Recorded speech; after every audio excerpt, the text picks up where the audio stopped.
अबकारी विभाग चढ़ाऊ 72 लिटर देशी मद सह 2 बाइक जबत 4 जन गिरफ। मयूरभंज जिला करंजिया उपखंड में दिनकू दिन वृद्धि पाउछि चोरा मद चालान। से देशी मद हेउ कि विदेशी मद करंजिया उपखंडर अधिकांश गाँव में खुलम खुला चली चोरा निशा बेपार। एहाकु रोकिबा पई करंजिया अबकारी विभाग करंजिया उपखंडर समस्त ब्लॉक और एनएससी विभिन्न अंचल में निशा द्रव्य और माफिया मानकु धरिबा पई धरपकड़ जारी रखिथिबा देखिबाकु मिलिछि। आज करंजिया ब्लॉक विभिन्न ग्राम में देशी महुली मद चोरा रे बेआईन भाबे बिक्री होउथबा नै कोनोसी सूत्ररु खबर पाई विभिन्न ग्राम में अतर्कित चढ़ाऊ करी 72 लिटर देशी महुली मद जबत करने सहित 2टी बाइक जबत करिछि अबकारी विभाग। अभियुक्त चोरा निशा बेपारी माने हेले सरचंद्र महांत नुआगांको पाखरु 22 लिटर, बीरसिंह मुंडा पाखरु 10 लिटर सहित एक बाइक जबत करा जायथिबा नै विभाग सूत्ररु जଣା पड़िछि। सेपरे सोरासपोसी ग्रामर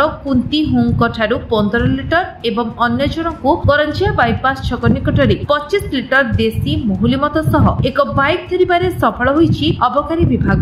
एने अबकारी थाना रे 78, 79, 80, 81/25, 26 नंबर रे मामला रुजु करा जायतिबा अबकारी ओआईसी रश्मि रंजन नायक सूचना दैथिबा बेले एही चढ़ाऊ आगकु जारी रहइबो बोली प्रकाश करिसंती। आजिर चढ़ाऊ रे इंस्पेक्टर विनय कुमार तिर्की, ओआईसी रश्मि रंजन नायक समेत अन्य कर्मचारी माने शामिल होइथिले। अन्यपटे देशी महुली मद प्रस्तुत कारखाना उपरे चढ़ाऊ करी व्यापक पोच नष्ट करिथिबा नै मिलिथिबा सूचनारु जଣା पड़िछि। मयूरभंज खासरा मेरागा रिपोर्ट विश्व विजय न्यूज ओडिशा।